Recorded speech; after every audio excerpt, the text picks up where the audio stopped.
Who's to blame for Canada's housing crisis? Is it Justin Trudeau, Uncle Dougie Ford here in Ontario, or maybe the Governor of the Bank of Canada, good old Tiffy boy Macklem? Well, in this video, I really took some time to do a deep dive into the issues that have led us to this full-blown housing crisis that we now face in Canada, and some of these things may surprise you. Hey guys, my name is Morgan Little. I'm a realtor here in Toronto, which is one of the most affected by the severe housing shortage, but it's happening all across the country.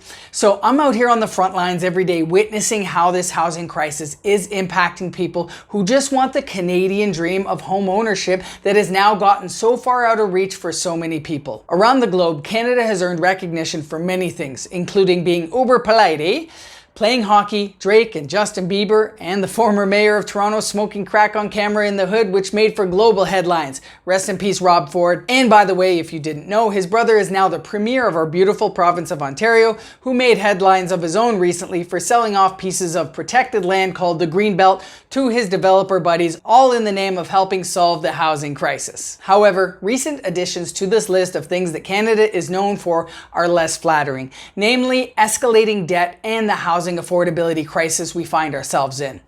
As property prices surge, Canadian households find themselves among the most indebted globally, bridging the gap between incomes and housing costs with mounting debt. But who's to blame? Many people blame our fearless, face-painting pretty boy Prime Minister Justin Trudeau, including the leader of the Conservative Party, Pierre Poilievre, who is coming for Justin's job, as well as Jagmeet Singh, the leader of the NDP party, who's not coming for anybody's job. Historically, these two parties don't agree on much, but they do seem to agree on this. Obviously, they have some bias, but this seems to resonate with people. A recent Leger poll of 1,500 Canadians found that 40% of them blame Ottawa, as in Trudeau and his Liberal government, for the current crisis. This is especially evident in the amount of people leaving Canada for good. I talk about this in another video you can watch here. Trudeau did come out and say that housing isn't a primary federal responsibility, so I guess he doesn't believe he's responsible for the housing crisis we now have on our hands either. But even though it is not his or his Liberal Party's responsibility, they took it upon themselves to make the housing crisis a top priority at the recent Liberal retreat. And after 3 days, they came out with a vague commitment that they would do something, but no real concrete plans or timelines. So how did we get here?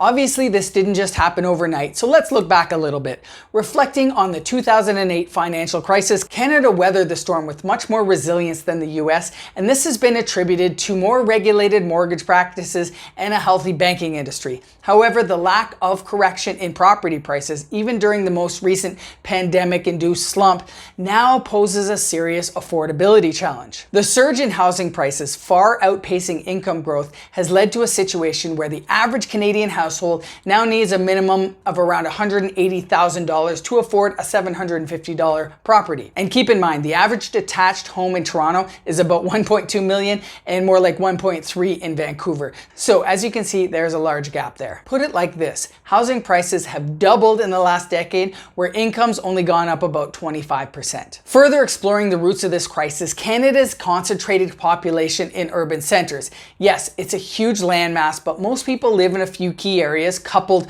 with substantial immigration, 1.5 million scheduled in the next 3 years.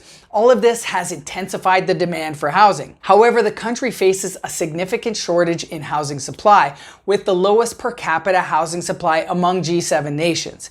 Efforts to address the affordability issue include government measures such as tax-sheltered savings accounts for first-time home buyers, bans on foreign buyers, and vacancy taxes. But all of these are really just band-aid fixes and not permanent solutions to adding to the housing supply. Despite these measures, the actual building of more homes has many challenges in its way, including a shortage of skilled labor, bureaucratic hurdles, and zoning restrictions that hinder densification. The influx of investment capital into real estate, driven by low interest rates and a post-2008 financial crisis environment, has further complicated the situation. Domestic investors, rather than foreign ones, have played a significant role in driving up prices, with some regions experiencing high levels of investor-owned properties. Now, there's two sides to this, because a lot of individual investors actually create housing opportunities where there weren't any. But there's no doubt that the increase in real estate becoming more of an investment vehicle, especially with the rise of larger institutional investment firms, rather than a Canadian rite of passage for people to live and raise a family in, has contributed to the overall impact. The escalation of housing prices has contributed to record levels of household debt in Canada,